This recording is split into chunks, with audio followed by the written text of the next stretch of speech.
Just kind of threw up a lot of thoughts there on the table for you, Griff. So I feel like we could have just done like a podcast on any one of the topics. You went we started on us. Yeah, we started on us. That is why people run away right there. Clip that. That is why people run away from Bitcoin parties right there. Because yeah, you were like basically.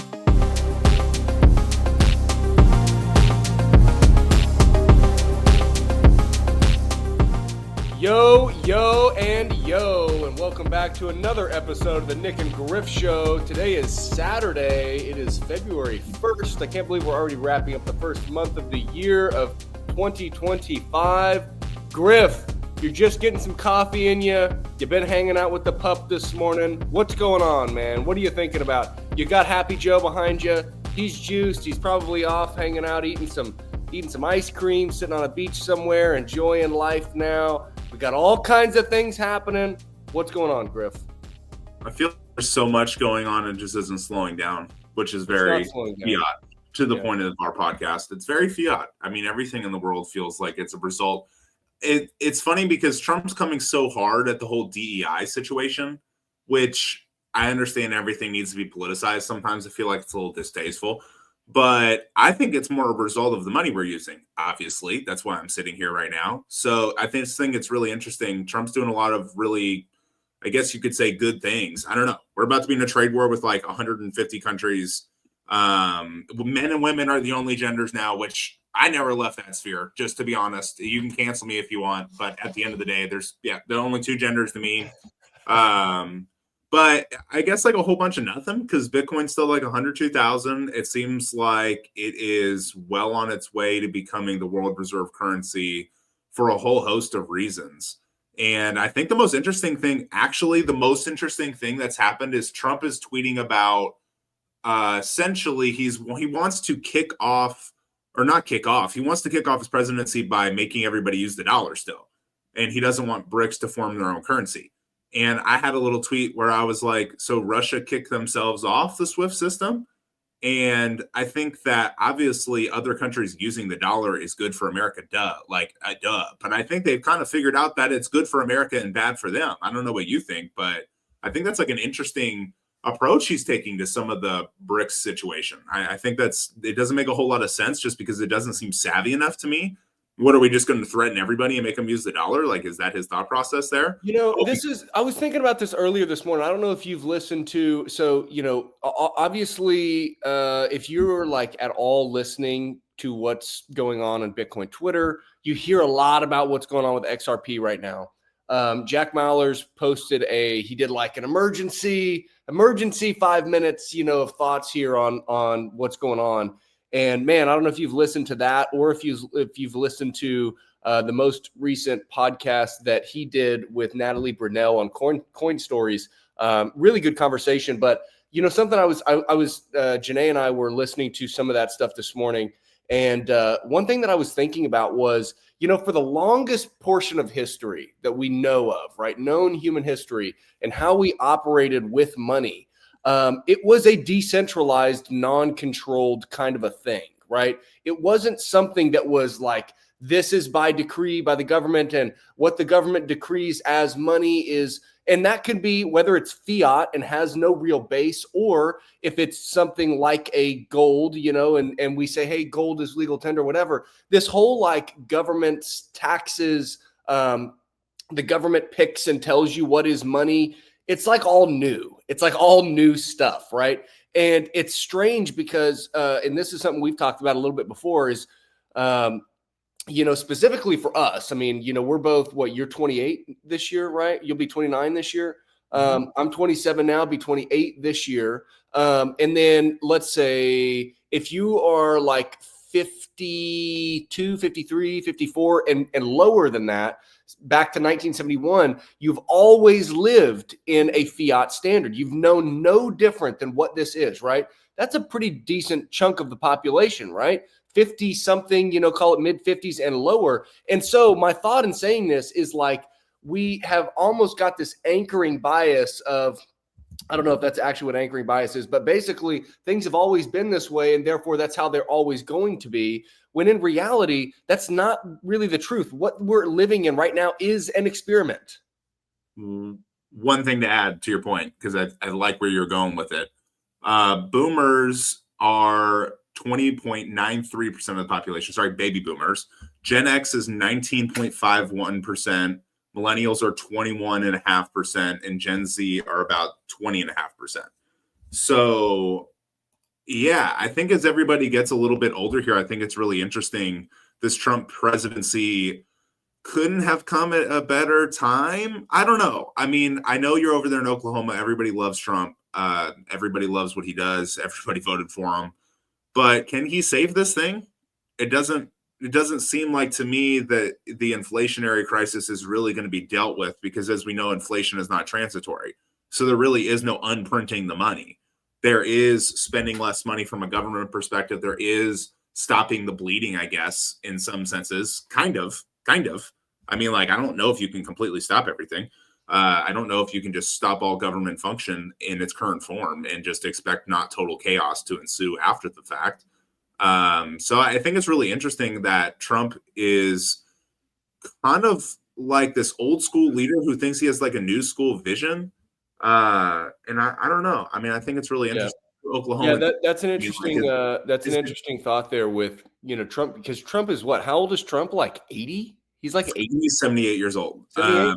Okay, so quick thought here though. So it's 54 years, since 1971 we officially go off the gold standard. And based on some rough numbers here from ChatGPT, it says 70.2% of the population is 54 years of age or younger. So 70% of the population has lived only ever in this fiat world. And we know that things kind of were a little twisted up prior to that, but that's like, I mean, whoa, holy cow, right? Think about that. Makes a lot of sense, though. I mean, like, isn't the number one thing that you hear when you go to your family dinner party or whatever it might be is, when are you going to buy the house? When are you going to buy the house?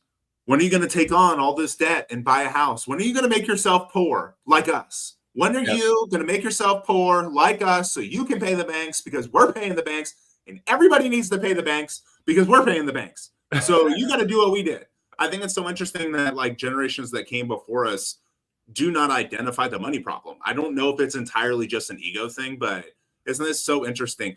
Buy the house, get on the debt, go to school, go to college like we did, because it's the same, right? It's all the same. It's not like degrees are being handed out. And for like the last 20 years outside of Trump presidencies, it's not like degrees have been just handed out like candy. It's not like when you increase the supply of degrees, that means the demand goes down.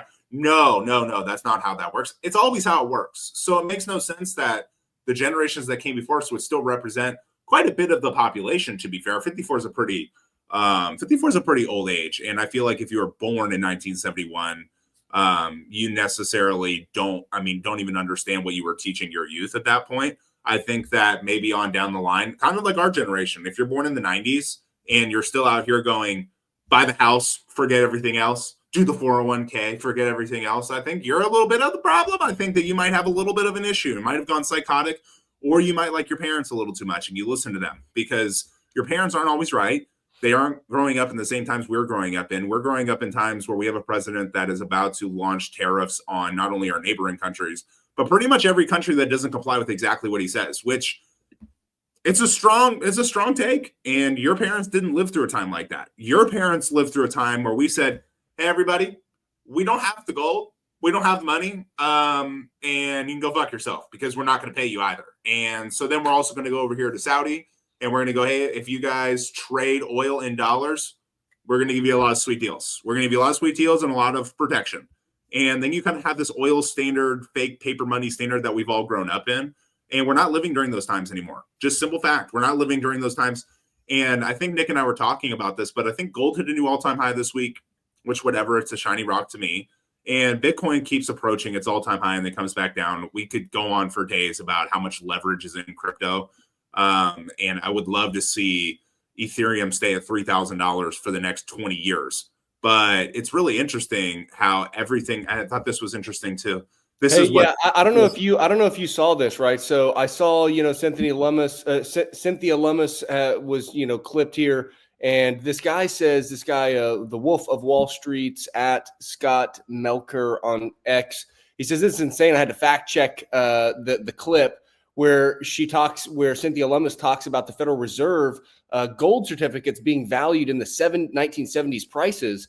And so he kind of goes through and he spells it all out that essentially all the gold certificates that the U.S. Treasury is holding are valued at gold's price in 1973 at $42.22 an ounce, as opposed to the current market rate. And then here at the very bottom, I think somewhere in here, it talks about the U.S. holds 261.5 million troy ounces of gold at the outdated valuation of $42.22 an ounce. The gold reserve is reported at about $11 billion on the Federal Reserve's balance sheet.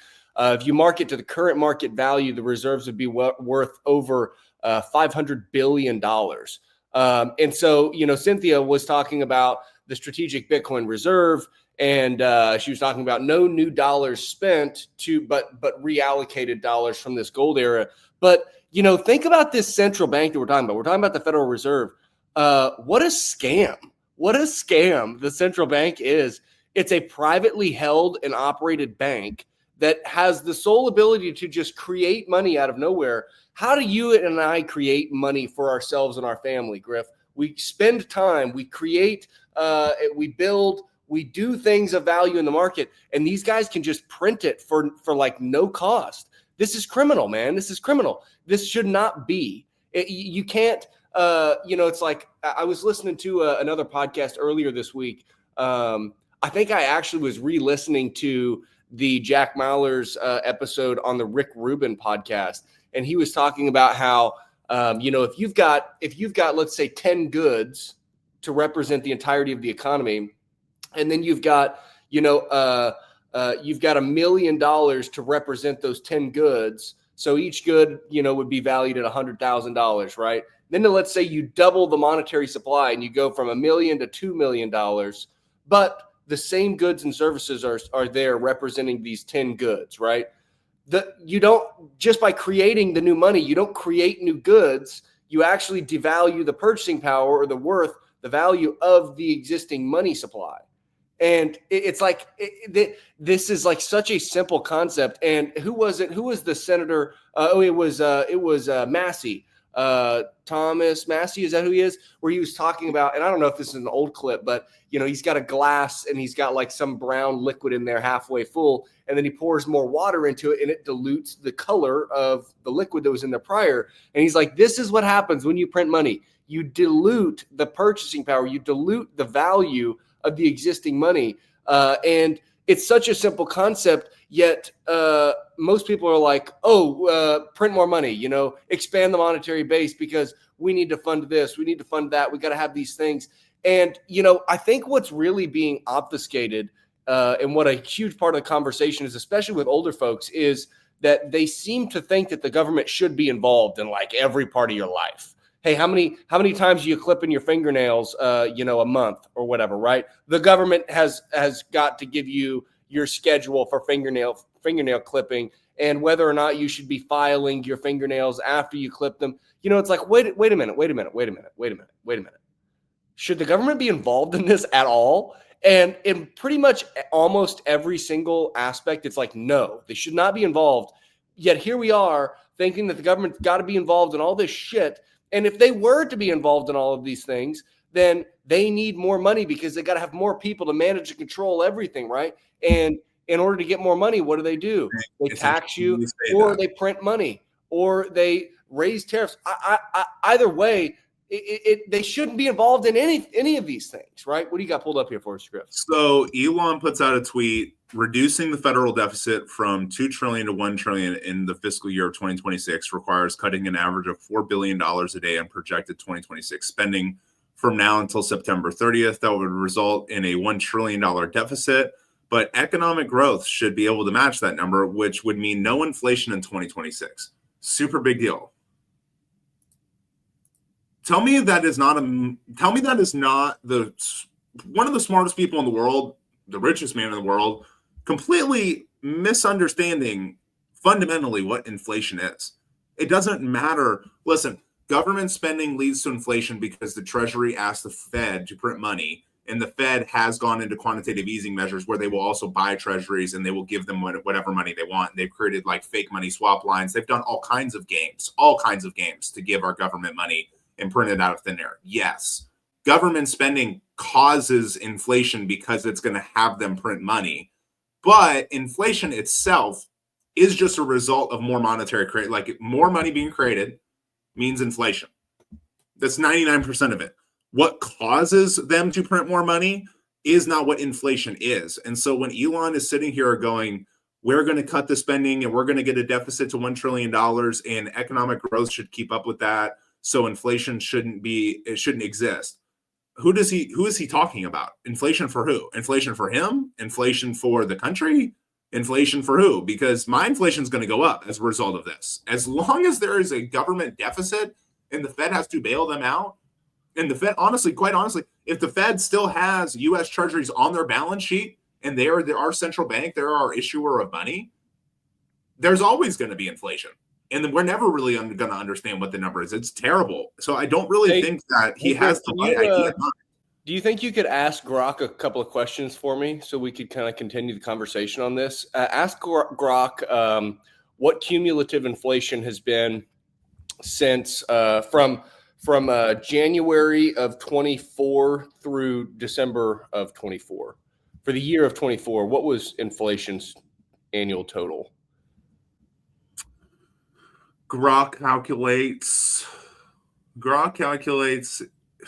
it was 2.9% annually for the month of December. No, that's not what I was looking for. Annual total. Annual cumulative. I think this is why it's so hard for people to understand. Inflation compounds like your assets do. Inflation compounds like anything else. Yep. The annual cumulative inflation for 2024 in the United States was 2.9%. My ass. Watch me go to govflation.com. Yeah, depending on the statistics you use, you're going to find all different answers to this question. And quite honestly, for everybody listening, if you really care at all, if you really, really care, go ahead and get like a spreadsheet together of just everything you buy in your life. Just get a spreadsheet of everything you buy and see if you, depending on, you're going to buy more things, you're going to go on one extra vacation, whatever, but just the meat and bulk of what you buy.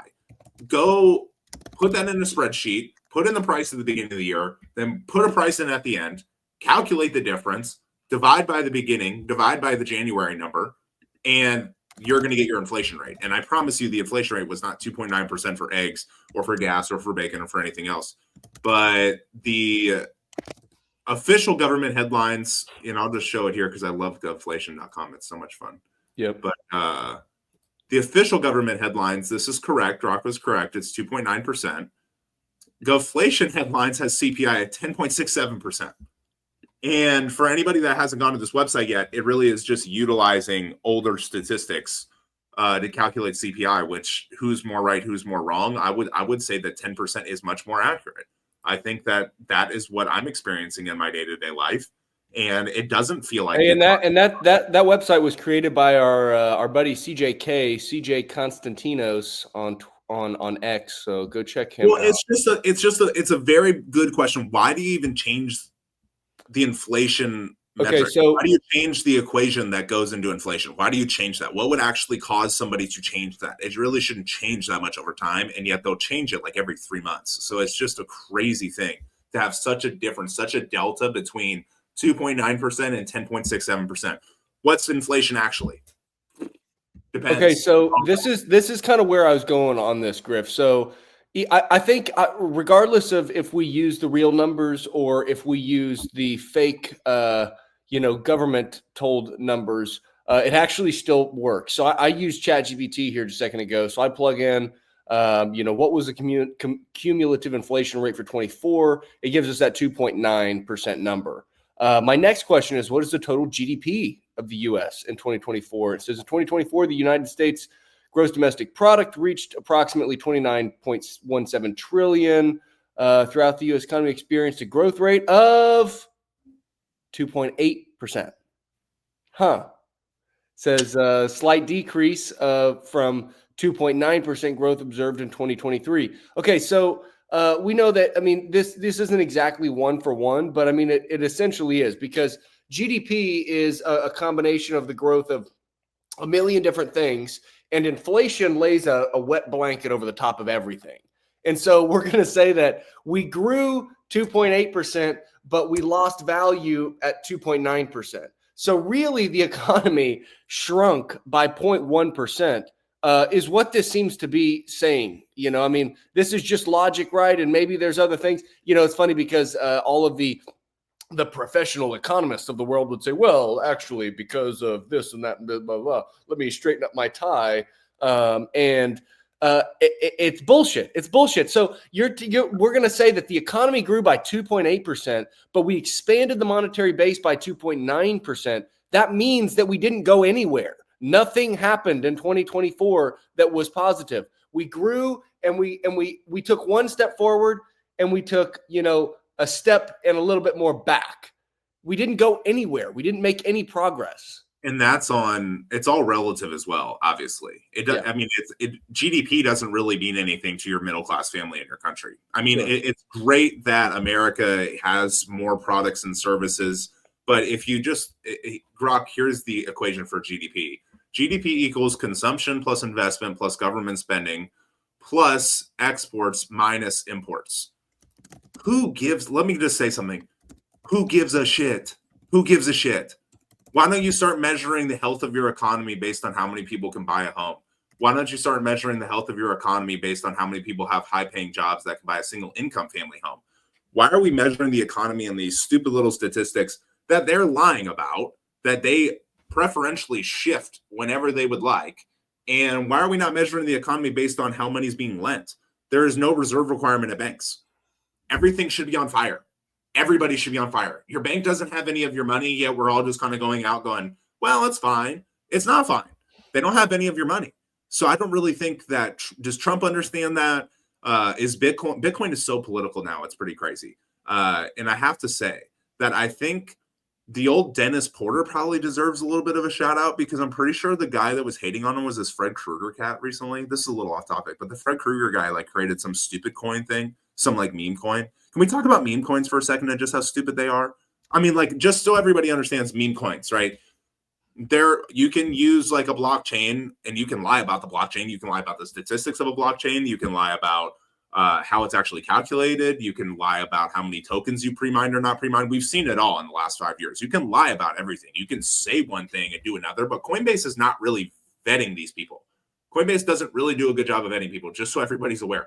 Coinbase is a shitcoin company that had the opportunity to do a lot of cool things, and now they want you to lend them your Bitcoin so that you can buy more meme coins. I was talking to like a nurse the other day, and he was like, dude, but this crypto, I can stake it and I can get more of, like, I'm just like, what are you talking about? What are you talking about? Like, it's not real. And on top of it, it's not money. It's basically like you're taking crap equities, like just crap companies, and you're buying their stock. And the only thing that company can do is sell that stock to other people. So it is a Ponzi scheme, essentially, for the most part, within the meme coin world. And most of the time, the people with the Hawk-Tua coin, which is great, we haven't seen her again. We haven't seen, where's Hawk-Tua? Haven't seen her. Love her. Spitting on that thing, man. You know what? It's almost like, here's my alternative take on meme coins. Good. Rug pull these people. Teach them a lesson. I've seen that on Twitter. It's like, no, I don't really root for that. But it's, you know, at the same time, if you're going to come up to me, which everybody knows that I'm a Bitcoin, not a crypto guy, and you're going to go, you got any of that Trump coin? I'm just like, what are you talking about? No. I'm like, did you buy it at the exact right time and sell it at the exact right time? Genius. It's like, unless you are the greatest trader ever and you have all the insider information, like you're Nancy Pelosi on steroids when it comes to these meme coin things, because I'm telling you, everybody that tells me about Trump coin, Melania coin, Hawk-Tua coin, Dogecoin, Ethereum, Solana, XRP, whatever, they all end up with less money than what they started with. They never pull out at the right time because they've never really done the research on what money is and the difference between Bitcoin and everything else. And I have to say, I like Jack's, to take it back to that little weave here for you. I like that Jack did the emergency whatever thing. But if the Trump administration is genuinely stupid enough to stockpile Apple stock or Tesla stock, or in this case, XRP or Ethereum or something, let them.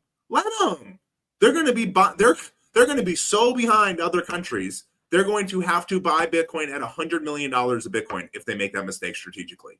Bitcoin is money. You can't do anything about it, and it represents all the great principles that money is. It is better than gold because it is better at being gold in every facet there is. Whether it's portability, transportability, scarcity. Oh, how many different things is Bitcoin better at than gold? Everything except for the fact that it hasn't been around for 2,000 years. Durability. It's not that one thing it does not beat gold in is acceptability, but the acceptability portion is the recognition of the other the other five properties of money. That's starting to get fairly debatable. It's more divisible. It's more portable. It's more fungible.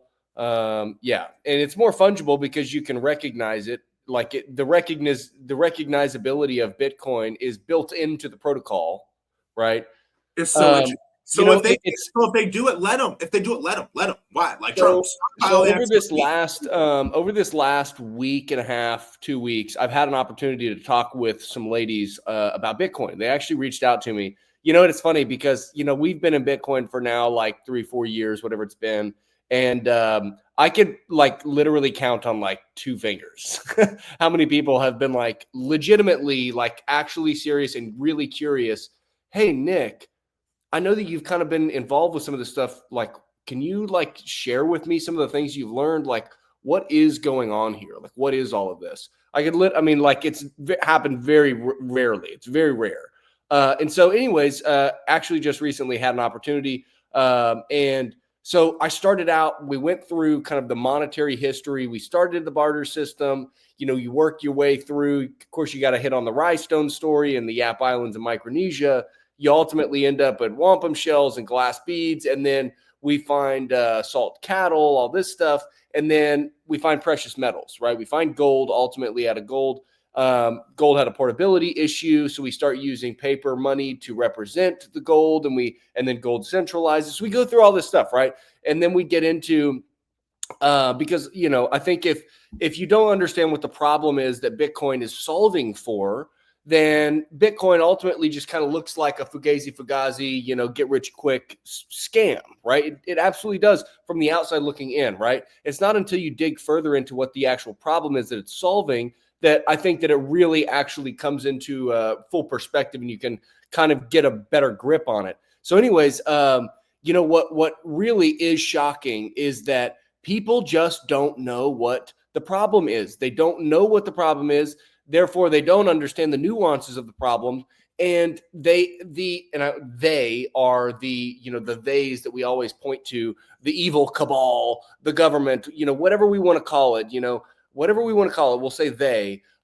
They have done a great job of obfuscating the truth, utilizing the propaganda machine that we in America know as the CIA. But we know that that's happening globally, right? This propaganda machine to obfuscate the truth and to create these narratives to encourage people to take certain action in a certain way.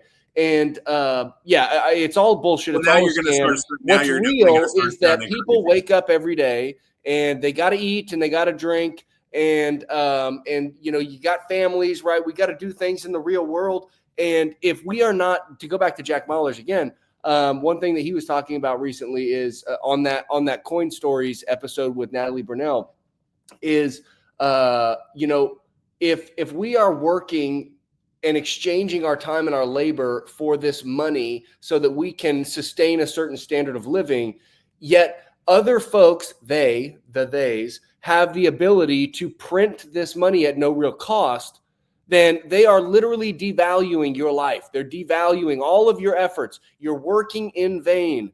This is not good. And this is a human-created issue. And we actually have another human-created or discovered, we could talk about that, solution to the problem, which is Bitcoin. Bitcoin is the solution. Now, Griff, we were talking about this the other day. There's gold, right? Gold is Gold is better than the dollar. Gold is better at storing value than something like an Apple stock or any other equity because it's supply, right? When we think about the what's the topic of supply and demand? What is that called? Do you know what I'm talking about? There's like a concept or theory on it.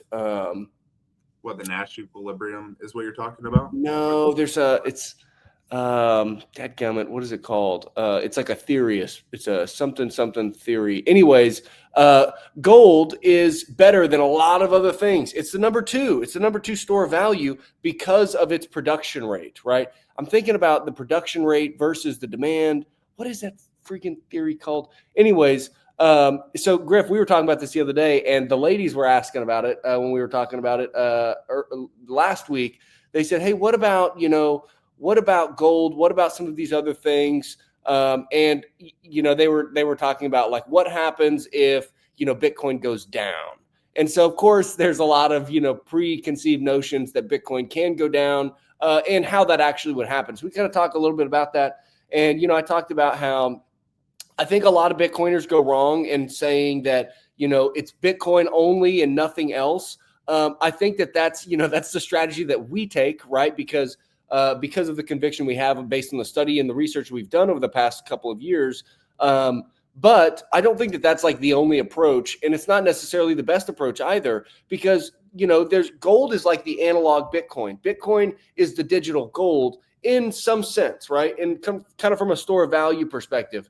But I think that if you're long Bitcoin, if you're long gold, if you're long guns and ammunition, if you're long like food, having like food security, water security, these are the things that are actually like tried and true,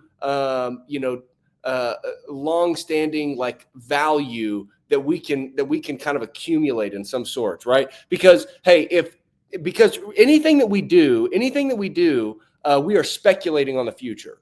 And the way that we speculate on what the future could be is how we kind of shape the decisions that we make today, right? I speculate that the future will continue to embrace technology the way that we're operating today. I'm sitting here on the laptop at the in-laws' house. I've got my laptop open. I've got my phone here. I've got my AirPods. Like, we use technology, right? My car has all this technology in it. All of these things. I speculate that we will continue utilizing the technology we have today. Think about the internet, all these things. And if that's true, I think that Bitcoin is absolutely going to just rake it in as we continue moving forward, right? Now, what happens if an asteroid the size of the moon hits the Earth? What happens to Bitcoin then? It doesn't matter what happens to Bitcoin then. You better have guns and ammo. Well, doesn't even matter. I mean, if it's the size of the moon, like literally, like everything's over. Like the world is like everybody dies, right? Doesn't matter. But that's like one of the best arguments against Bitcoin. What happens if the world ends? Well, dude, if the fucking world ends, then Bitcoin doesn't matter, bro. Bitcoin doesn't matter. And also, too, let's not lose the forest for the trees. Christ is Lord. Christ is King. And that's the only thing that we can talk about on an eternal scale. Bitcoin is temporary. Bitcoin is a worldly thing. So let's not lose sight of the forest for the trees. And I'll take a step back there. Just kind of threw up a lot of thoughts there on the table for you, Chris. So I feel like we could have just done like a podcast on any one of the topics. You went from we started on this. Yeah, we started on this. That is why people run away right there. Clip that. That is why people run away from Bitcoin parties right there. Because you were like basically, these ladies that I was talking to, which by the way, he did orange pill some ladies, so this is fantastic. We got some wallets set up. Bitcoin purchases will be happening. So exciting stuff. And I helped another person set up their first Bitcoin wallet and take self-custody of the Bitcoin that they bought. So that's exciting as well. And he was very excited to tell me about it. He was almost probably more excited that somebody actually asked over there in Oklahoma than actually maybe even talking about the Bitcoin. Or actually, I think he was just really excited to explain his thesis on Bitcoin. It was very, very exciting. And I think he did a really good job. But you went from talking about essentially like how Bitcoin works a little bit to the CIA is kind of doing some crazy shit to, okay, back to Bitcoin to, hey, you shouldn't work for what another man prints. So like, okay, go off, King. You know what I mean? Like, I respect that. To then you make your way make your way back to a little bit more Bitcoin talk, and then Christ is Lord. And I was like, this guy, like he just okay, there we go. Period. End thought. That is what being friends with Nyc is like right there. Like that little 15-minute rant is exactly what being friends with you is like. It's hard to keep Nyc on topic sometimes because honestly, your mind is like, it's all over the place. But I would like to say all those things are connected. I mean, hell of a rant all over the place. Maybe it's like kind of hard to piece it together for certain people. And that's why it's hard for people to understand Bitcoin. I think it's also a reason why I get a lot of people who will ask me about Bitcoin and then kind of not say anything for a while. And then I see their name pop up on my Strike account. I'm like, you could have just said something like I guess you don't want to talk about it. But sometimes people like to learn on their own, or their ego gets in the way where they feel like they're trying to understand something, which quite honestly, that is how you get into shitcoin land and meme coin land and doing all that kind of stuff, is you just don't trust your Bitcoin friend and you don't let him like kind of figure it out with you a little bit. But all of the things Nyc has talked about are very connected, and a lot of things that are happening in the world. I mean, it would be too hard for us to actually go off and say what has happened in the first month of this year. Okay, so somebody drove a car into New Orleans. Some guy blew up a Cybertruck in Vegas. Trump became president. He issued 200 executive orders within like the first 24 hours he became president. He is trying to get Tulsi Gabbard, Kash Patel, and RFK Jr. confirmed into his cabinet, and they're getting shrieked at by a bunch of Karens on whatever, what is it called, Senate floor? On confirmation hearing, yeah. Which I've never watched before. I mean, it's very interesting how it's like everybody's kind of woken up because of COVID, maybe because it's Trump. It's like, oh, now we're watching. But I kind of think it's something that's going to persist into the future. I think everybody cares now. I think everybody is over whatever was going on here in this country. And I have to say, I think it's a really good thing because like Nyc was talking about, we want to save our money. People want to save their money. Even the moms who have invested a lot of money and they're out there hustling, they want to know how they can save their money better, because what is the best thing money can do? Accrue purchasing power. That's what a good money is. That's what a good money does. Even gold has done that fairly effectively for the last 2,000 years, is that is appreciated against the goods and services that you see. So unlike what Elon says, product and services are important. Don't ever get that wrong. Product and services and the division of labor and how you get a complex economy and how you get all these beautiful things and how you get to use an iPhone that you don't know anything about. Beautiful, beautiful. But at the end of the day, if you cannot save your money effectively and you can never see retirement or having kids or doing any of those types of things, it doesn't really matter. And then simultaneously, yeah, everybody's wondering what these intelligence communities are doing because it is nefarious. We don't know. And is that connected to the money? Yes. They're able to hide what they do and not pass audits and just spend a shitload of money. We don't even know what they have. We don't know what they do. Trump doesn't even know what they do. He's putting all kinds of people, he's out of work, investigating all kinds of FBI agents. There's all kinds of crazy stuff happening. I've seen congressmen go down.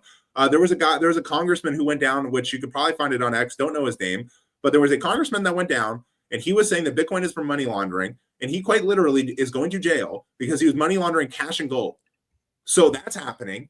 There's just so many things happening, and it's accelerating, what I would say, at a rapid pace. It hasn't slowed down with Trump, and I don't know if it will for a while.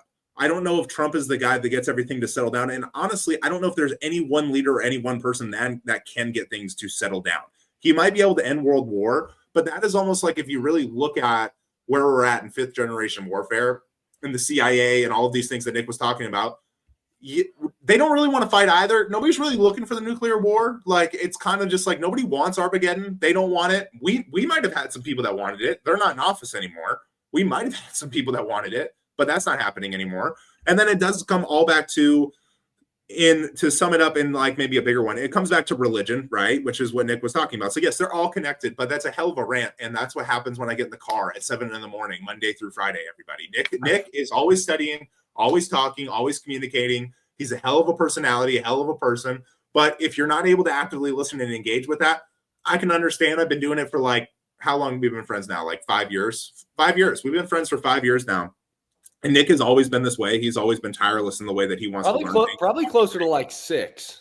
But anyway. Yeah, to be fair, maybe. Yeah, just kind of depends on when it started. And it's always been so interesting listening to you because all those things are connected. And a lot of people are turning to religion. A lot of people are turning to Christianity and their faith. There's a huge movement going back into Christianity and faith. And there's a lot of people who are sitting on Instagram going, can I please stop scrolling and just seeing girls' tits like all the time? Like, can I get some real content? And I think a lot of people are going to X, although I can't really trust any of these social medias. I hope Nostr does become a thing because I don't really trust the statistics that come out. You know, I don't really understand like how the views work or how the likes work or how the algorithm works. And quite honestly, this is not a podcast where we put stuff out on YouTube where we give a shit either. We don't care. We've never cared. We've had some episodes that go up because it has some clickbaity stuff where like Peter Schiff sucks and all of a sudden everybody's on it. I'm like, so you guys are attractive to negative news. Whether people like it or not, they're attracted to doomsday news. And all those things are connected, Nick. It's so interesting. But yeah, that congressman you just pulled up, is so funny because why would you money launder on a network that everybody can see? Why would you do that? It doesn't make any sense whatsoever. And no, blockchain, Elon said Doge wants to implement blockchain for certain things. It's like, that's the most unnecessary thing I've ever seen. Yeah, so this tweet is from Radar Archie. Says breaking, Senator Bob Mendez, who fought against El Salvador adopting Bitcoin, was just sentenced to 11 years in prison for taking bribes in gold and cash. Check this guy out. Doesn't he look like a great guy? He's like, give me the gold, man. Give me some cash. He looks like these guys can't have any Bitcoin. And Nayib Bukele, the president of El Salvador, quote tweets and says, this guy said we use Bitcoin for money laundering and corruption. Laughing emoji. Like, oh, dunked on him, right? Hate to see it. Well, and as much as people dislike Max Kaiser for some of the inflammatory things that he says, here's the only thing I'll say about the crypto world, and something that Hal Finney, even Satoshi, and people talked about is that Bitcoin as a layer one needs to be the layer one that it is. It doesn't need to change that much. I don't want to say that I promote ossification of the network in a sense that it just needs to be a store of value at the layer one. I think it could still, and it does, allow for people to have that peer-to-peer nature, that true peer-to-peer connection when we transfer money.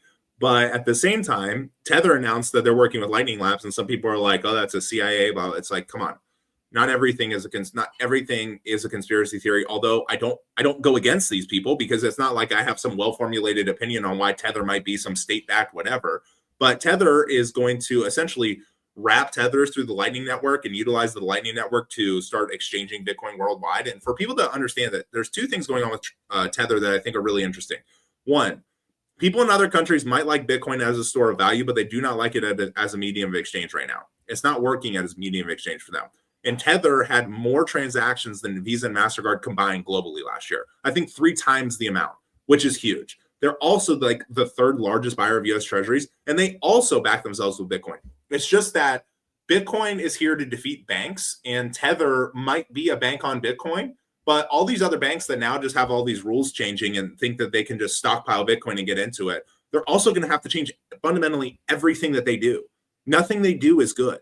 Nothing that Citibank, JP Morgan, none of what they do, none of their practices are any good whatsoever. So they're going to have to start competing with the USDTs of the world. No, I would not in my life stake my Bitcoin with Coinbase to get USDC. Tether does seem like a much better option. And even in that world, Tether might be the currency that everybody uses globally, but it's backed by Bitcoin. Everything is going to be backed by Bitcoin. And at the end of the day, you can always have a bank run when it comes to Bitcoin, which is why you should be very, very careful about giving somebody your Bitcoin and getting some sort of yield off of it. Because at the end of the day, if enough people want to self-custody that asset, you're out on your ass. Doesn't matter what exchange you have it on, doesn't matter what bank you use, doesn't matter like which way you go. But I have to say, like the stablecoin thing does seem like it's almost a good thing for the Bitcoin network because we're having a tough time scaling it from a medium of exchange standpoint. And nobody really seems to agree in the Bitcoin ethos on how you actually do that. And at the end of the day, people who actually do things like USDT is backed on Bitcoin using Taproot assets. That's really cool because there's not really anything that's happened with Lightning in the last 4 years that I could say is fantastic because Lightning essentially is banking on Bitcoin. You put a bunch of Bitcoin into a node, which you need to have, if you're going to communicate that peer-to-peer connection on Lightning, their node needs to have that amount of Bitcoin, your node needs to have that amount of Bitcoin, or otherwise the transactions just stop working. And so if you have one of the largest financial players in the world investing into the Lightning Network and they still want to use their USDT as opposed to using Bitcoin, that isn't necessarily a bad thing. And I think it's really interesting. I don't think it's a bad thing. I'm not going to be giving them any of my Bitcoin, just so everybody's aware. I'm not there yet. I think that that's way off into the future when I want to see Bitcoin at a price well past the 7 figures, probably into the 8 figures. I think that's when you can probably feel comfortable giving some of your Bitcoin to these networks, in my opinion. And I don't really think you're going to have to wait that long to see it. But there's so much happening in the Bitcoin space. There's so much happening in the world. Yet, in my opinion, the biggest thing that's happening is everything on Bitcoin. Because if you separate money at state, and the United States government now has to be accountable to its people, and they can't just endlessly borrow fake money and inflate essentially their shitcoin, which is the dollar, then everybody and the people have more power than the government. And the government now does need to get efficient automatically, or they're going to cease to exist. It won't matter. So I think it's just really, really interesting to see what's happening. And the European Central Bank, Europe is a shitcoin in general. I saw Tucker Carlson was debating, what's his freaking name? Piers Morgan. Piers Morgan, yeah. He was debating him, and they were talking about like gun laws and how like there aren't any like gun deaths or something over there. And Tucker was like, yeah, but like you guys have like a serious knife problem. Everybody's killing each other with knives. So he's like, it doesn't seem like it's really working all that great, does it? And he's like, it's like, listen, America has some things constitutionally protected that every country and every person in the world should want. That's why people want to be here. We do have more freedom. We have a president that is going to come at this world from a constitutional perspective. I think the only thing we do need to be aware of is that there is a heavy, heavy PayPal mafia influence on this administration. And they're trying to push the world in a direction that they like, which it might be good for everybody. It might not. I mean, it's going to be really interesting to see what they do, because I don't see a world where we get what we want from a Bitcoin ethos if everything is geared towards going to Mars and putting robots in homes and self-driving cars and getting rid of a lot of jobs. Sometimes I feel like from an advancement perspective, yeah, there's going to be a lot of pain when a lot of that comes through. When the AI comes through, when the large language learning models come through, there's going to be a lot of pain in society, because there's going to be a lot of people out of jobs without any money. And if we continue to use the dollar, there's no hope for these people. You're going to be subservient to whatever the government will be willing to give you. And I see a lot of pain in the future, especially with the tariffs, but is that bad? I mean, in 2008, if they didn't bail out the banks and we had a complete collapse in this country, would that have, we have to ask ourselves a question, would it have been that bad to just live through those tough times over the last 20 years, or to move those problems now forward and continue to borrow against the future? And it's like, where are we at now? We're at a point where nobody can own a home. Everybody's living at home. Rents are way lower than mortgage prices. The treasury market isn't making sense with the Fed funds rate. Mortgage rates aren't making sense with the Fed funds rate. Other countries don't want dollars anymore. And the best hope we have in this country is a president who is a great businessman, great marketer. But I think that when we kicked Russia off the SWIFT system and they figured out they don't need the dollar anymore, that was our own fault. And I don't think he can even undo that. And I don't really think that Putin or anybody in Russia is like, no, we need to go back to that. No, they want to build too.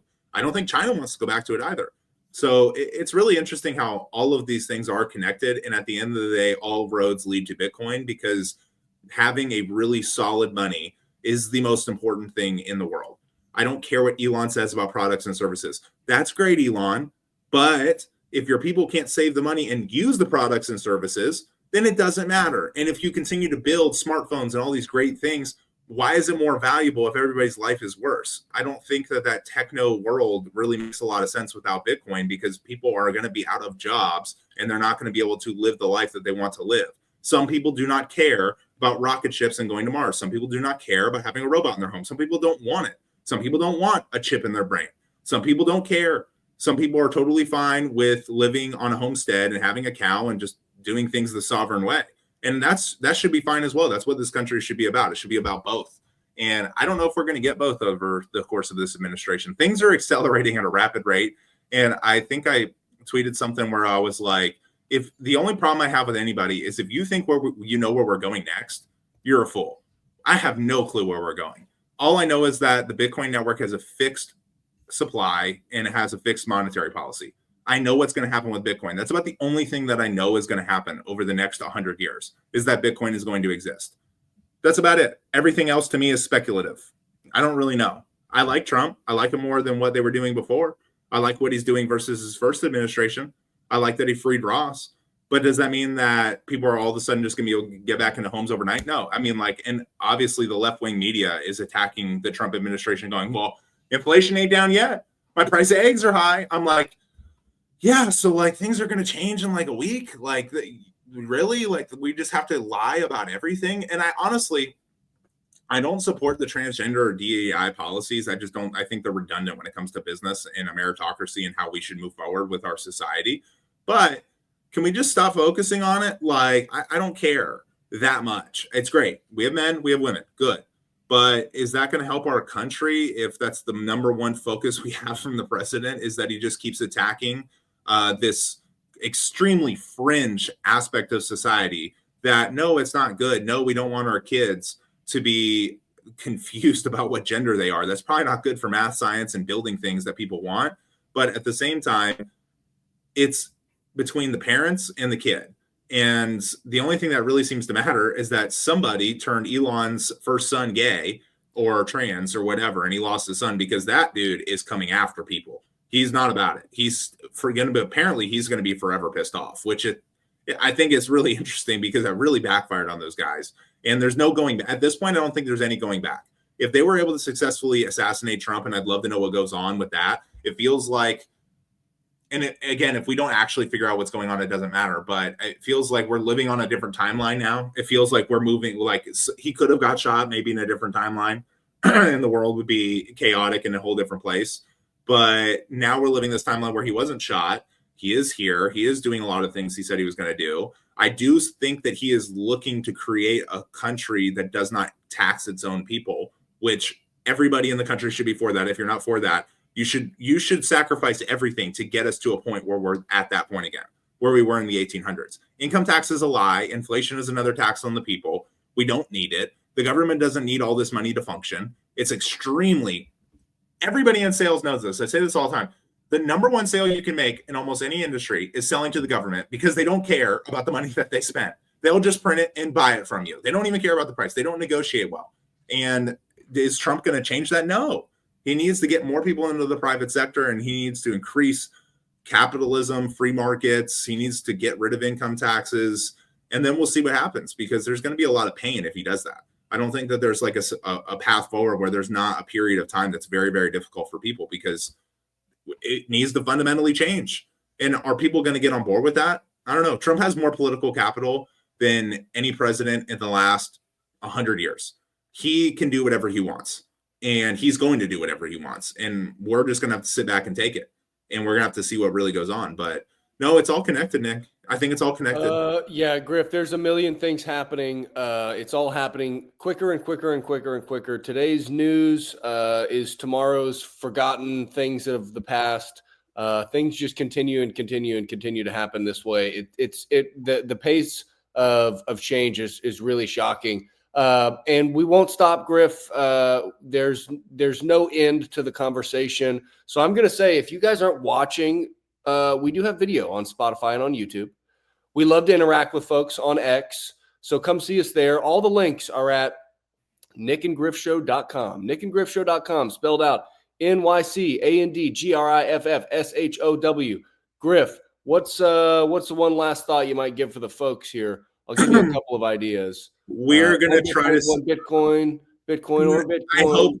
I hope from a Nyc and Griff Show standpoint, we can get a little bit back into it a little more steady, because I think we're realizing in this podcast that if we do a podcast once a month at the rate of change that's going on right now, there's too many topics to almost talk about. There's so many things happening. We'd be ripping out like a 4-hour podcast. There's so many different things that we could talk about. And I've been listening to a lot of, for full disclosure, I listen to a lot of Dave Smith. I love Tim Dillon. I think he's hilarious. I do listen to the Joe Rogans once in a while, the Tucker Carlsons, the Lex Friedmans, the All-in-One podcast, the PBD podcast. I listen to a lot of these things. And if we don't get a little more consistent on the Nyc and Griff Show, you guys are going to get 55 minutes of what the fuck was that? And I think that we are going to try our best to be a little bit more consistent. We've had a lot of things going on in our own personal lives as well.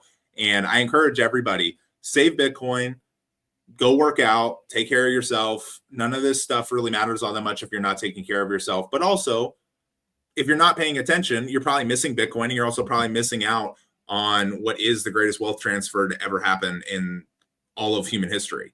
And you shouldn't miss out on it. because whether you can save $20 worth of sats right now, or you can save 200 or 2000 or whatever it might be, it's going to dramatically impact your life. So that is the only thing that I think will matter over the next 100 years. Bitcoin is here. It ain't going anywhere. We know what is going to happen with Bitcoin. Don't really know what's going to happen with everything else. Going to be really interesting. And we're going to try to come out with some consistent content so we can maybe dive into some of these topics a little bit deeper, because we do get into them deep. But yeah, interact with us on Twitter. Nyc is really good. And then I love to comment from my own personal page on everything that he has going on. And also, get a little dose of that Nyc spirituality. Get a little dose of that stuff, because it's probably going to be good for you over the next decade. Seek the Lord. Seek the Lord Jesus Christ. He's here for you. Come see everything, NycandGriffShow.com. Talk to you guys next time. Peace.